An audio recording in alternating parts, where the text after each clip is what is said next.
150 வருடங்களுக்கு முன் நடந்த உண்மை கதை இது. அந்த பெண்ணுக்கு அந்த பெண் குழந்தை ரொம்ப அழகாக பூர்ணச்சந்திரனை போல் இருக்கும் அப்படின்னு அவள் அப்பா அம்மாவுக்கு பூர்ணிமா அப்படின்னு பேர் வச்சான். வாழ்க்கையில் பூர்ணமாக எல்லா சந்தோஷங்களையும் அதை அடையணும் அப்படிங்கிற ஆசையம். அப்போது ஏற்பட்ட ஒரு காலரா போன்ற ஒரு தொத்து வியாதியில் அப்பா அம்மா 2 பேரும் அந்த குழந்தைக்கு அதோட 2வது வயசுலேயே இறந்து போயிட்டாங்க. குழந்தை மட்டும் இருந்தது. அந்த குழந்தைக்கு வேறு யாரும் கிடையாது.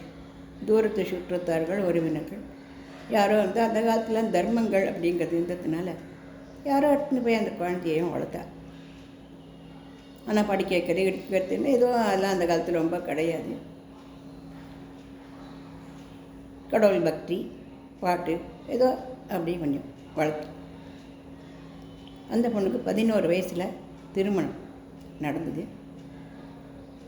நல்ல மனுஷன், நல்லபடியாக கணவன் வந்தான். ஆனால் அந்த காலத்தில் வழக்கமெல்லாம் என்ன அப்படின்னா, பெண் குழந்தை வந்து பெரிய பொண்ணான பிறந்தான் மாமியார் ஆட்டில் கொண்டு விடுறது அப்படின்னு உண்டு.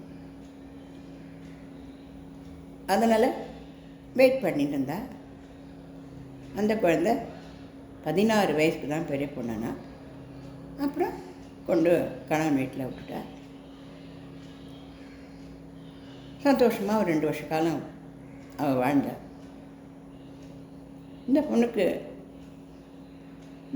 19 வயசு நடக்கும் பொழுது அவளோட கணவனோட ஒரு போட்டிங், அது அந்த காலத்தில் போட்டில் ஏறிட்டு போகிறது அப்படின்னு ஏதோ ஒரு சந்தோஷம் போல இருக்குது.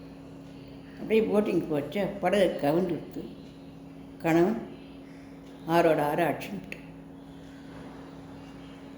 அவ்வளோதான். அந்த பொண்ணுக்கு விடிய வயசு 19.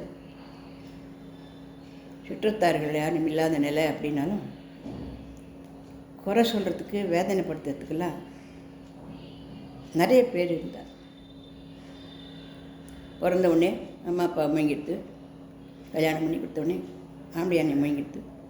இவ்வளோ மயங்கினா அவன் அம்மா அன்றாயா சாக்லேட்டா இந்த மாதிரிலாம் சொல்லி அந்த காலத்தில் வந்து ரொம்ப இதெல்லாம் சகஜம் கிடையாது. இந்த காலத்துலேயே அந்த துக்கத்தை அனுபவிக்கிறவளை கேட்டால் தான் அவளுடைய கஷ்டம் தான் தெரியும் இல்லையா? இருந்தாலும் ஏதோ வேலைக்கு போகிறோம், வீட்டுக்கு போகிறோம், ஏதோ மனசில் மறைச்சிக்கிறோம், ஏதோ சிரிக்கிற மாதிரி முடிஞ்சு வச்சுக்கிறோம், ஏதோ கொஞ்சம் சகஜமாக போயிடும். நிறைய பேர் ரொம்ப கேலியாவோ கூத்தாவோ நம்மளை அடைச்சி வைக்கிறதெல்லாம் இல்லைன்ற மாதிரி இருக்கிறதுனால இந்த காலத்தில் சகஜமாக இருக்குது. 150 வருஷத்துக்கு முன்னாடி இதெல்லாம் அப்படி இல்லை. எதிர வந்தாலே தப்பு. நல்ல உணவு கொடுக்க முடியாது, நல்ல சாப்பாடு கொடுக்க மாட்டா, நல்ல ட்ரெஸ் கொடுக்க மாட்டா, தலையை பின்னி பூவெல்லாம் வச்சுக்கூடாது, தலை முடிய இருக்கக்கூடாது, மொட்டையாக தான் இருக்கணும். அது மேலே ஒரு மொட்டாக்கு போட்டு வச்சுடுவாள். யார் எதிர்க்கையும் வரக்கூடாது.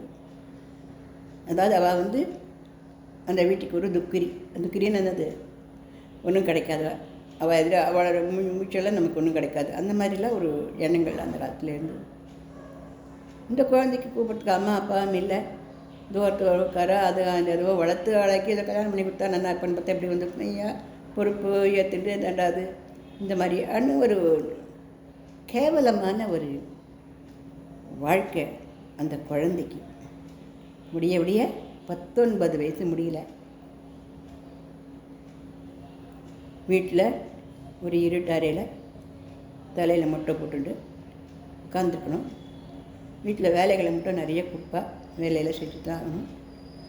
எல்லோரும் சாப்பிடும்போது உணவுலாம் கிடையாது. எல்லோரும் சரிசமான மக்கள் சாப்பிடக்கூடாது. ஸ்வீட்டு கீட்டு வாய்க்கு பிடிச்சதெல்லாம் சாப்பிட முடியாது. என்ன கொடுக்குறாலோ அதை தான் சாப்பிடும். எப்போ வேலை செய்து கூட்டாலும் உடஞ்சி. இப்படி அந்த பொண்ணு ரொம்ப கஷ்டப்பட்டு இருந்தா. அப்படி இருக்கும்போது வாசலில் ஒரு பிச்சைக்காரன். அந்த காலத்தில் தர்மங்கள் செழிச்சு இருந்தது. பிச்சைக்காரள் வந்து பிச்சைக்காரா அப்படின்னு சொல்ல மாட்டாள், பிக்ஷை அப்படின்னு சொல்லுவாள். அவளுக்கு அரிசியோ சாதமோ எதுவான்னு கொடுப்பாள். அவ்வளோ வெறுமை இருக்க மாட்டாள். அவளும் நினைச்சு தோத்திரம் பாட்டெல்லாம் சொல்லி தான் அந்த அரிசி பருப்பை வாங்கிப்பாள். அப்படி யாரோ வாசலில் ஸ்லோகம் சொல்லிட்டு ஒரு தாத்தா வந்து அந்த ஸ்லோகம் பாட்டு இவளுக்கு ரொம்ப சந்தோஷமாக இருந்தது. அவர் சொன்ன ஸ்லோகம் என்னென்னா, ஸ்ரீராம ராம ராமேதி ரமே ராமே மனோரமே சஹஸ்ரநாம தத்துல்யம் ராமநாமவரானனே ஸ்ரீராம ராம ராமேதி ரமே ராமே மனோரமே சஹஸ்ரநாம தத்துல்யம் ராமநாமவரானனே ஸ்ரீராம ராம ராமேதி ரமே ராமே மனோரமே சஹஸ்ரநாம தத்துல்யம் ராமநாமவரானனே அப்படி ஸ்லோகம் சொல்லுவார். அப்போ இந்த பொண்ணு என்ன பண்ணா, வாசல் யாரோ ஸ்லோகம் சொல்கிறா, எல்லோரும் சாப்பிட்டுன்னு இருக்கோம், ஒரு அழகு அரிசி கொண்டு போய் போடு அப்படின்னு சொன்னான் அந்த பொண்ணுக்கிட்ட. அந்த பொண்ணு இந்த அழகு அரிசி எடுத்துன்னு போய் அந்த வயசான கிழவருடைய அந்த பாத்திரத்தில் போட. அந்த பொண்ணை பார்த்தவர் கள்ள மலமலான்னு ஜலம் வந்துடுது. ஏம்மா உனக்கு இந்த வயசில்,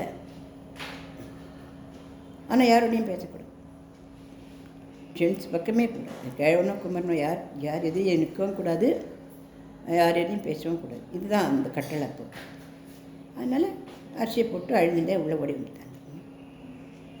அடுத்த நாள் இந்த கிழவன் ஸ்ரீராம ராம ராம இவ அரிசி எடுத்துன்னு போய் போட்டார். அப்போ அவர் சொன்னேன், ராம மந்திரம் சொல்லுமா, ராம மந்திரம் சொல்லு அப்படி. ராம ராம ராம இதை சொல்லிட்டு மந்தில் கஷ்டங்கள் எல்லாம் தீரும் அப்படின்னு சொல்லிட்டு அவர் போயிட்டு, இந்த பொண்ணு வேலையெல்லாம் செஞ்சு பண்ணி எல்லாம் பண்ணதுக்கப்புறம் என்ன கிடைக்கிதோ அதை சாப்பிட்டுட்டு ராம மந்திரம் சொல்ல ஆரம்பிச்சு. 1 வருஷம் ஆச்சு, 2 வருஷமாச்சு, 3 வருஷமாச்சு. அப்போ அந்த காலத்துலலாம் வந்து பிரசவ ஆஸ்பத்திரிங்கிறது கிடையாது. யாரோ ஒரு கர்ப்பிணி பொண்ணு வந்து குழந்தையோட கால் வழியில் வந்துடுது அப்படின்னு சொல்லிட்டு இவளுடைய பாட்டியோ இல்லை பாட்டியோ வந்து சொந்தம் கிடையாது, யாரோ வீட்டில் இருக்கா இல்லையா, அவள் பிரசவமெல்லாம் பார்ப்பாப்பில் இருக்கு. குழந்தையுடைய கால் வந்துடுது முதல்ல அப்படின்னு சொல்லிட்டு அலறிண்டு வர சமயத்தில் குழந்தைய அம்மாவை காப்பாற்ற முடியாது அப்படிங்கிறதாக அவள் சொல்லிட்டாள். இந்த பொண்ணு கள்ள ஜலத்தோட சத்தம் கேட்டு வெளியே வந்த அந்த பெண்மணி, அந்த பொண்ணு, ராமா, இறப்பு அப்படிங்கிற கொடுமையை நான் அனுபவிச்சிருக்கேன். இந்த பொண்ணும் அந்த குழந்தைய இறந்து அவளோட கணவன் கஷ்டப்படக்கூடாது அப்படின்னு சொல்லி ஓடி வந்து அந்த ராமர் படத்தால் அந்த குழந்தை கால் நீட்டின்னு இருக்கு இல்லையா, அந்த கால் மேலே அந்த படத்தை வச்சேன். குழந்தை டபக்குன்னு காலை உள்ளே இழுத்து கொடுத்து பிரசவம் ஈஸியாகிடுது. அவளை அம்மா அவன் குழைச்சிட்டா. இந்த நிகழ்ச்சி அந்த ஊரில் எட்டி எல்லாரும் அவகிட்ட வந்து அவளுடைய குறைகளை சொல்லி எல்லா குறைகளும் நீங்கிறது வந்து கண்கூட ஆக்கப்பட்டு 17 வயசு பொண்ணு ஒன்றும் இல்லாத போயிட்டு பாவம். ஆனால் அவள் சொன்ன எல்லாருக்கும் நல்லது கிடைக்கிது அப்படிங்கிறத ஒரு பேர் புகழ் வெளிநாடு அயல் நாடு எல்லா இடத்துக்கும் அவளுடைய புகழ் பரவிட்டு 1000 மைல்களுக்கு அப்பால் இருக்கிறவெல்லாம் ஆகாயமாட்டில் வந்து அவளுக்கு அவன்னு சொல்ல மாட்டாள், ராமா இவளோட குறையை நீக்கி வை, நான் இவ்வளோ நாளாக பண்ண ராம ஜபம் உண்மையாக இருந்தால் இவள் குறை நீங்கணும் அப்படின்னு ஒரு வார்த்தை தான் சொல்லுவாள். உடனே அவள் குறை நீங்கி போச்சு. அதை உண்மையாக்கினே அந்த ராமர். இப்படி பல வருஷங்களாக எல்லாருக்கும் அந்த மாதிரியாக சொல்லி எல்லாருடைய குறைகளையும் நீக்கினான். யார்கிட்டேருந்து ஒரு பைசா கூட வாங்கலை. தனக்கு என்னமோ பெரிய வசதி வந்துடுது அப்படின்ற மாதிரி அவன் நினைக்கவும் இல்லை. ஆனால் இந்த நிகழ்ச்சிகளுக்கு அப்புறம் அவளுக்கு இருட்டு உள்ள அந்த மாடிப்படிக்கட்டுக்கு அடியில் ஒரு இடம் இருட்டாக இருக்கும் இல்லையா, அங்கே தான் உட்காரணும்.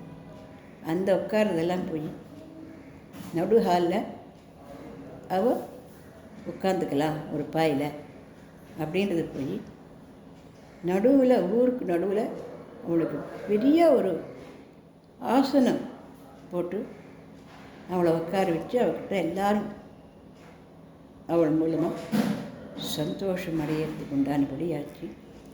அவள் இறந்து போகும்போது பல லட்சக்கணக்கான பேர் கண்ணீர் விட்டாள். இது எப்படி நடந்தது? ராம நாமத்தால் கடவுளை நம்பினார், கைவிடப்பட. நம்ம எந்த நிலையிலையும் எப்படி இருந்தாலும் பகவானை நம்ம பூரணமாக நம்பினா அவர் நம்மளை வசதியாக கொண்டு வருவார், நம்மளை நல்லபடியாக வைப்பார். அப்படிங்கிறதுக்கு தான் நான் இந்த உண்மை சம்பவத்தை உங்களோட பகிர்ந்துட்டுருக்கேன். இந்த பதிவு பிடிச்சதுன்னா லைக் பண்ணுவோம், ஷேர் பண்ணுவோம், சப்ஸ்கிரிப்ஷன் பண்ணுவோம்.